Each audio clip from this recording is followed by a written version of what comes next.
Hello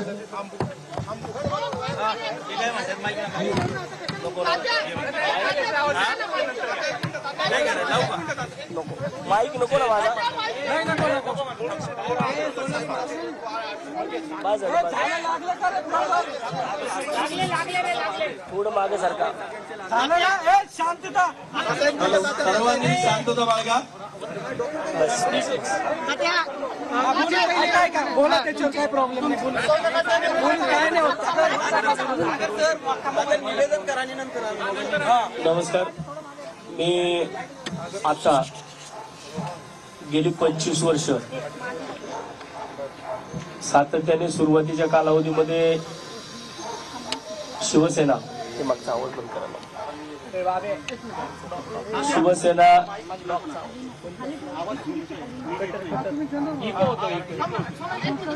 सुरुवातीच्या काळामध्ये मी शिवसेनेमध्ये सन्माननीय राजसाहेब ठाकरेंसोबत काम केलं.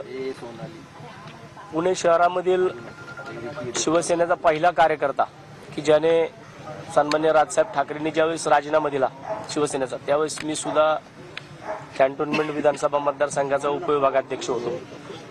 आणि त्यावेळेस शिवसेनेचा राजीनामा मी पण दिला आणि मी माझं स्वतःचं संपूर्ण जे काही माझं करिअर आहे ते सन्माननीय राजसाहेब ठाकरेंसोबत आजपर्यंत आहे. आणि आज मी माझ्या महाराष्ट्र नवनिर्माण सेनेच्या सदस्यत्व पदाचा आणि माझ्याकडे ज्या काही जबाबदाऱ्या आहेत महाराष्ट्र नवनिर्माण सेनेचा मी सरचिटणीस आहे. मी बारामती लोकसभा मतदारसंघाचा संघटक आहे. या सगळ्या पदांचा मी आज राजीनामा दिला आहे. कारण गेल्या दीड वर्षापासून मी या पुणे शहरामध्ये लोकसभेची निवडणूक लढवण्यासाठी इच्छुक आहे. आणि वारंवार माझ्यावरती माझ्या शहरामधीलच काही पदाधिकारी जे काही कधी स्वतः इच्छुक नव्हते परंतु ज्यावेळेस निवडणुका प्रत्यक्षात जवळ आल्या त्यावेळेस निवडणुकांच्या इच्छुकांची यादी पुढे वाढत गेली. आणि मागच्या महिन्यामध्ये ज्यावेळेस सन्माननीय राजसाहेब ठाकरेंनी सगळ्या लोकसभा मतदारसंघांचे अहवाल मागवले होते त्याच्यामध्ये ज्या लोकांवरती पुणे शहराच्या जबाबदाऱ्या होत्या या लोकांनी पुणे शहरामध्ये जो अहवाल तयार केला त्या अहवालामध्ये पुणे शहर महाराष्ट्र नवनिर्माण सेनेची जी परिस्थिती आहे ती अतिशय नाजूक आहे असं जाणून बुजून या सगळ्या गोष्टी माननीय राजसाहेबांपर्यंत माननीय अमित साहेबांपर्यंत पोहोचवल्या.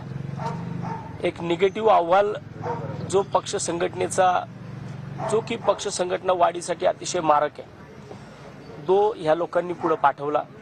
आणि तेव्हापासून पुणे शहरामध्ये महाराष्ट्र नवनिर्माण सेना लोकसभेची निवडणूक लढू शकत नाही अशा प्रकारचे ज्यावेळेस अप्रोच केले आणि याच्या सगळ्यांचा वारंवार मलाच एकट्याला मी एकनिष्ठ आहे हे सगळ्या वेळोवेळी माझ्यावरती अन्याय होतो.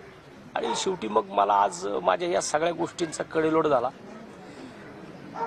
जर ज्या शहरामध्ये ज्या लोकांबरोबर माझ्या राजकीय जीवनातील 15 वर्ष घालवली आणि अशाच 15 वर्षामध्ये हेच पदाधिकारी जर वसंत मोरेला तिकीट नाही मिळालं पाहिजे पक्ष संघटनेने निवडणूक नाही लढवली पाहिजे यासाठी जर निगेटिव्ह पद्धतीने अहवाल माननीय साहेबांपर्यंत पाठवत असतील तर मला वाटतं की अशा लोकांमध्ये काम करणं मला जमणार नाही.